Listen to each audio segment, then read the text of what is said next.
آغاز کرتی ہوں پاک پروردگار کے نام سے جو ہم سب کا خالق اور مالک ہے۔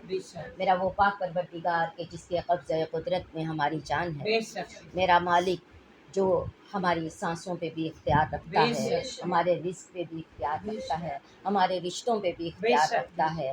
میرا وہ پاک پروردگار جو ہمیں اس دنیا میں لاتا ہے اور پھر ہمیں واپس لے کر جاتا ہے۔ میرا وہ پاک پروردگار، اس نے ہماری زندگی کو فالتو نہیں بنایا، فضول نہیں بنایا، بہت با مقصد بنایا ہے۔ اور جب سوال کیا جاتا ہے کہ یا اللہ تو نے بندے کو کیوں بنایا، یہ زندگی کیوں دی، کہیں ایسا تو نہیں ہے جس طرح غالب کہتے ہیں کہ ہوتا ہے شب و روز تماشا میرے آگے، بازیچہ اطفال ہے دنیا میرے آگے۔ تو کیا بازیچہ اطفال ہے؟ کیا یہ بچوں کے کھیلنے کی جگہ ہے؟ یا اللہ یہ کیا ہے؟ یہ کھیل تماشے ہو رہے ہیں، کیا اس لیے یہ دنیا ہے؟ کیا ان کا حصہ بننے کے لیے ہماری زندگی ہے؟ تو پروردگار کہتا ہے ہرگز نہیں، میں نے تو تمہیں عبادت کے لیے پیدا کیا ہے۔ تو پروردگار اب ہر وقت 24 گھنٹے کوئی کیسے عبادت کر سکتا ہے؟ تو بتایا عبادت کسے سمجھتے ہو؟ کیا خانقاہوں میں الگ ہو کر بیٹھ جاؤ کیا اس کو عبادت سمجھتے ہو؟ کیا مسجدوں میں جانے کو عبادت سمجھتے ہو؟ کیا آپ یہ سمجھتے ہو مصلی پہ کھڑے ہوں گے تو ہم عبادت کریں گے؟ نہیں، تم اپنی زندگی گزارو، ہماری بتائی ہوئی شریعت کے مطابق گزارو، ہمارے بتائے ہوئے طریقوں کے مطابق گزارو۔ بس ان طریقوں کے مطابق تم کہیں جاب کرو گے تو بھی تم عبادت کر رہے ہو، اگر تم کسی رشتے میں منسلک ہو تو وہ بھی تم عبادت کر رہے ہو، تم کھانا بنا رہے ہو تو بھی تم عبادت کر رہے ہو، تم کسی بھی عہدے پر ہو، کسی بھی منصب پر ہو اور کسی بھی رشتے سے منسلک ہو، اگر تم میری حدود اور قیود کا خیال رکھو گے تو تمہارا وہ سب کا سب کام عبادت شمار ہے۔ بے شک بے شک، ماشاءاللہ، اللہم صلی علی محمد وعلی محمد۔ عبادت کے لیے کوئی خاص نیت نہیں کرنا پڑتی ہے کہ یہ 24 گھنٹے میرے پاس ہیں، اب اس میں 20 گھنٹے میں اپنے مرضی کے گزاروں گی اور 4 گھنٹے میں عبادت کروں گی۔ نہیں، وہ 24 گھنٹے اللہ تعالیٰ نے اجازت ہی نہیں دی۔ اللہ تعالیٰ نے کہا ہے کہ تمہیں میں نے پیدا ہی عبادت کے لیے کیا، نہیں تو اللہ کہہ دیتا بھی اتنے گھنٹے عبادت کرنا، اتنے گھنٹے آپ کی مرضی ہے جو بھی کرو۔ اللہ نے ایسا نہیں کہا، اللہ نے کہا میں نے تو پیدا عبادت کے لیے کیا۔ تو یا اللہ اب سوتے ہوئے عبادت کیسے ہوگی؟ ہاں بالکل ہوگی، علماء کرام نے بتایا، مجتہدین عظام نے بتایا، باوضو ہو کر سو جاؤ عبادت ہے، ہمارا سونا بھی عبادت ہے۔ اگر روزہ دار جاگ رہا ہے اور ایسے کام کرتا ہے، اب سن لیجئے کہ عبادت بھی کون سے روزے دار کے لیے سونا عبادت ہے۔ ایسا روزے دار جسے یہ پتہ ہے وہ جاگے گا تو چغلی ہی کرے گا، وہ جاگے گا تو کوئی غلط کام ہی کرے گا، اس سے بہتر وہ سو جائے۔ ایسے روزے دار کا سونا عبادت ہے۔ ایسا روزے دار جو درس و تدریس کے کام انجام دیتا ہے، جو بچوں کے رزق کے لیے کوشش کر رہا ہے، جو دوسرے مومنین کے بھلے کے لیے کوئی کام کر رہا ہے، تو اس کے لیے، اس روزہ دار کے لیے تو جاگنے کا جو اجر ہے عام حالت میں جو اجر ہے اس سے کئی گنا بڑھ کر ہے۔ اس لیے ہمارے لوگ آدھی بات جانتے ہیں، وہ یہ کہتے ہیں کہ ہاں بھائی روزے دار کا جو سونا ہے وہ عبادت ہے، تو ہمارے بچوں نے اس کو لکھ لیا ہے، ساری رات جاگتے ہیں اور صبح روزہ رکھ کر سو جاتے ہیں۔ ہاں ایسے لوگوں کا سونا بہتر ہے جو دوسروں کے لیے مسائل کھڑے کرتے ہوں، جو پریشان کرتے ہوں۔ ٹھیک ہے وہ سوئے، انہیں تو افطار سے پہلے ہی اٹھانا چاہیے کہ اٹھے جی افطار کرنے کا مطلب روزہ بھی سلامت اور دوسرے لوگ بھی سلامت۔ اب مسئلہ یہ ہے کہ پروردگار یہی تو کہتا ہے میری مرضی پہ چلو، لیکن اس کی مرضی کا پتہ کیسے چلے؟ جس طرح میرے بزرگوں نے مجھے بتا دیا نہیں، کون بتائے گا مجھے؟ کچھ کتابیں میں نے پڑھ لی، اس میں گوگل سے سرچ کر لیا، نہیں تو کس سے پتا چلے گا؟ یہ اس سے پتا چلے گا، اس کی مرضی اسی کے کلام سے پتا چلے گا۔ اب پروردگار کی رضا چاہیے نا، پروردگار کی مرضی چاہیے، پروردگار کے احکامات چاہیے، پروردگار کے بتائے ہوئے طریقے چاہیے، تو کون بتائے گا؟ پروردگار ہی بتائے گا، تو پروردگار اپنے کلام میں بتائے گا، اور وہ کلام ہی تو ہے قرآن پاک۔